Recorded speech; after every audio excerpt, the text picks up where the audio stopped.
at a time when the, I guess I like to refer to it as the UFO industry is trying to gain validity of the fact that aliens are real, did something like this really hurt it? I mean... Not at all, not at all. Quite the opposite, I believe, Dean. I mean, we go back to 1995 when the film was released. It was hugely popular. I mean, when Fox released it, it was so popular that they demanded from the producer he make 3 or 4 more shows, adding new interviews, new material. And although it turned out to be a hoax, it didn't matter because it raised the profile of the whole subject. And of course, you know, in 1995, the X-Files TV show was at its most popular as well. So a colleague of mine complained, you know, in 1995 that the conference that we showed it at, that we should donate the proceeds to charity. And I said, well, that's okay. You had a book out in 1995, and I happen to know that your publisher had to reprint it. You sold so many copies because this film raised the profile of the UFO subject so much, you know? Yeah. So not only that, sort of the main debunkers at the time, people like Philip Klass, they automatically say it's a fake, but none of them could prove it, Dean. Yeah, I understand too with the documentary that Fox made on this particular autopsy, that one of the directors actually met with Santilli, and he his BS meter was turned on when he met him, and he didn't believe him, but yet they didn't want to not go ahead with it because I guess there was so much at stake money wise. Yeah, absolutely. I mean, it was, you know, it was primetime television on Fox. You know, they paid a lot of money to obtain the rights, and whether they broadcast it or not, they still had to pay the money.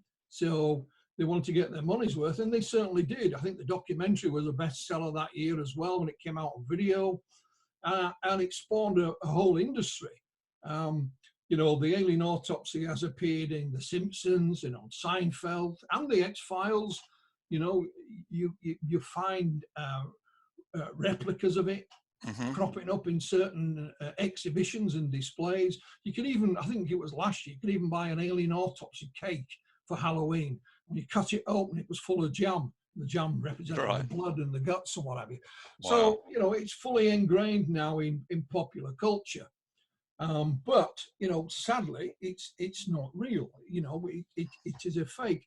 And what I've done in my book as well, one of the reasons I've revised it is because a lot of the early work, Dean, was done in the old-fashioned way, paper, you know, letters, faxes.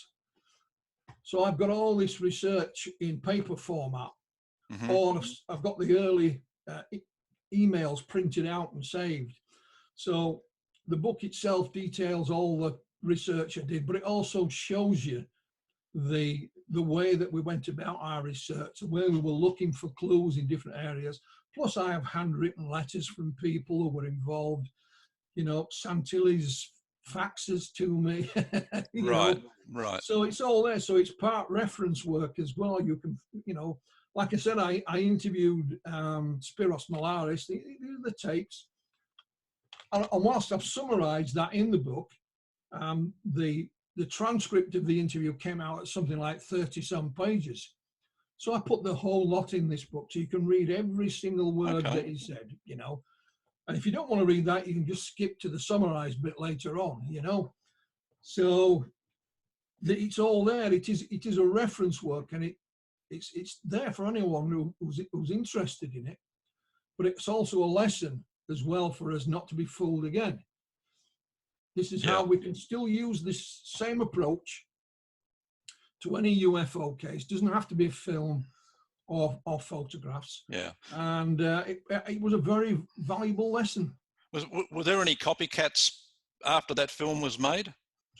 Well, there was lots of recreations, both serious attempts to recreate it, usually by television companies.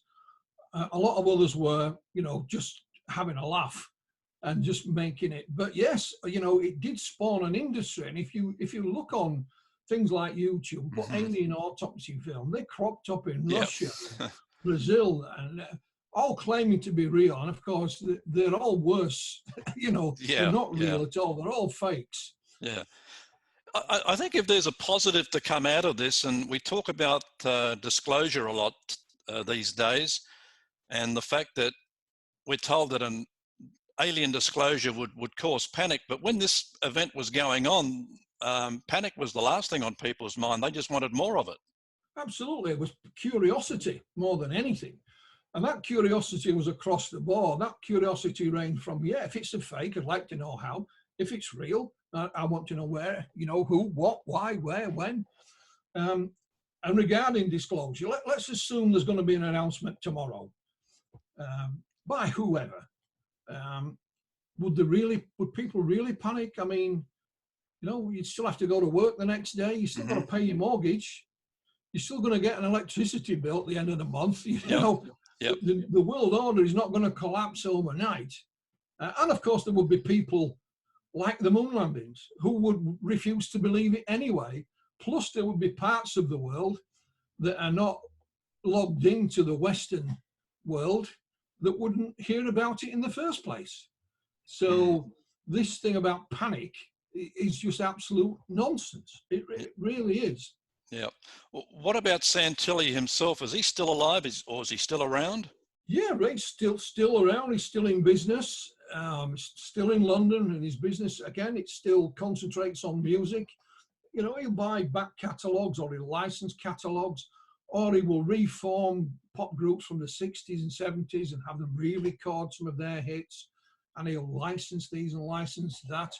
You know, so it was easy when you were sat in Ray Santilli's office that he'd never actually made anything.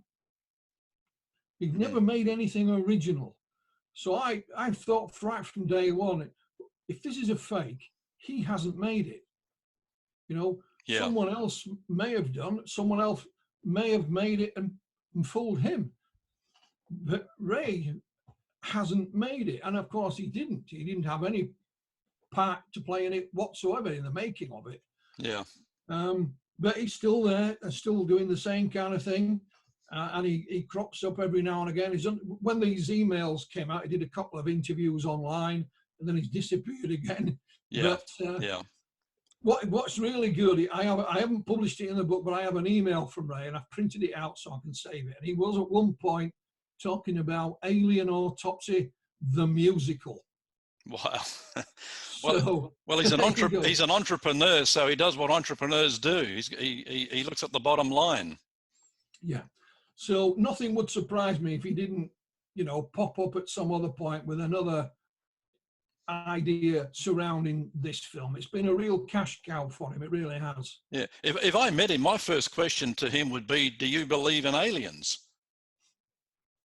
He probably wouldn't get a straight answer, to be honest, Dean. He's not interested.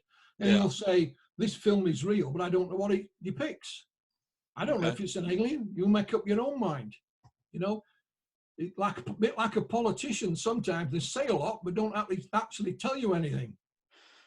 I love the testimony he left in your book where he said, Philip's work is remarkable, a good, honest investigation with all the twists and turns of a thriller. The truth is in there somewhere.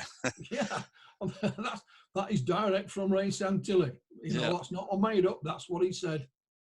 Yeah, so I guess his intention was just to keep people guessing, and he's done that really well. But as it's turned out, it's definitely a fraud.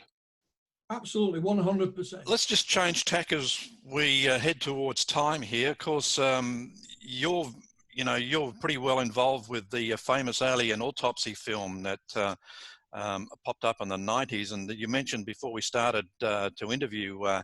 It's coming up on the 25th year anniversary. I can't believe it's gone that fast.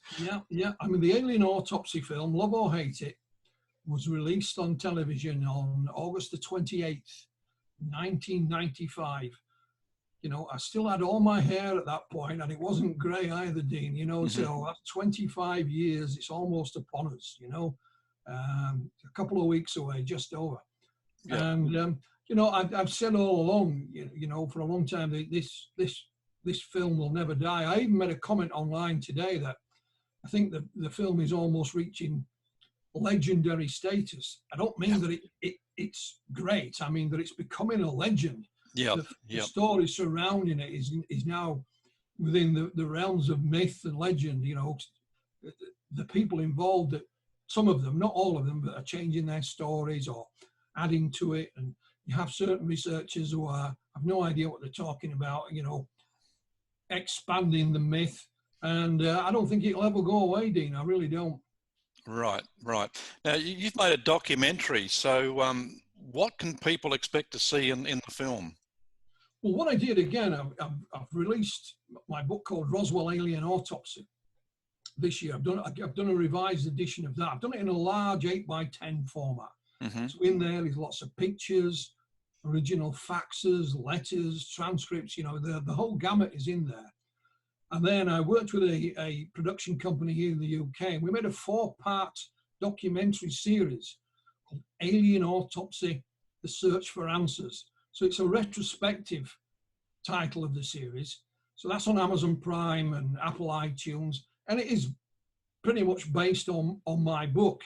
So it starts basically with a little, for those that don't know, a little telling of the Roswell story. Mm-hmm. And then, you know, 90% of this 4-part series details my investigation into the alien autopsy film.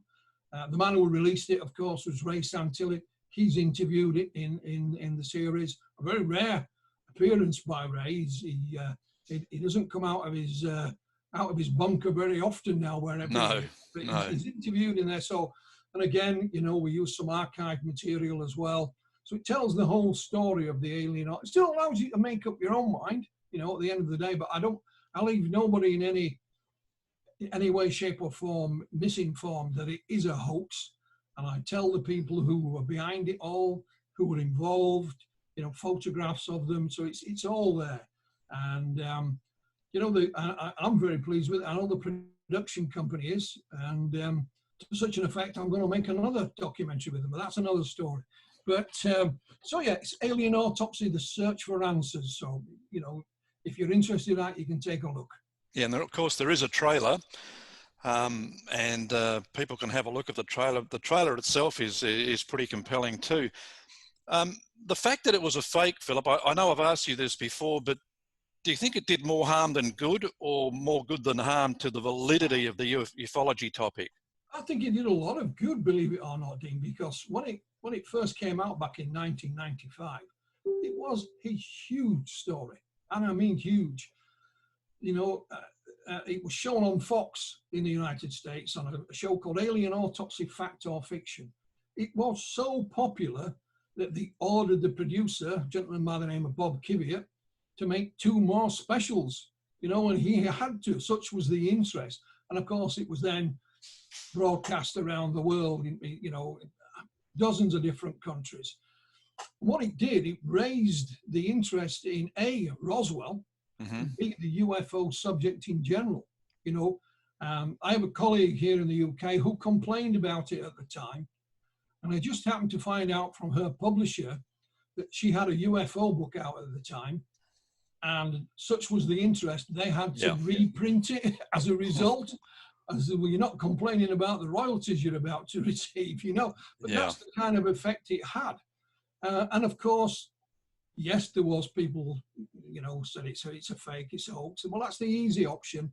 So I carried on, and I got to the bottom of it eventually. So even then, we can show that it was a UFO researcher, i.e. me, assisted by others, that finally got to the bottom of this. It wasn't Philip Glass or his equivalent, you know, it was UFO research that stuck with the story and finally proved it to be a fake. Yeah. Simple as that. Yeah, it was an amazing time. Philip, that's the Alien Autopsy film. Is the documentary, where is that available? Amazon? Yeah, you get it on Amazon Prime, and it's on Apple iTunes. That's Alien Autopsy, The Search for Answers. Okay. Of course, my book, Roswell Alien Autopsy, that too is on Amazon.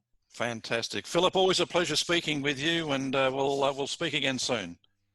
My pleasure, Dean. Thank you very much. Philip Mantle joining us.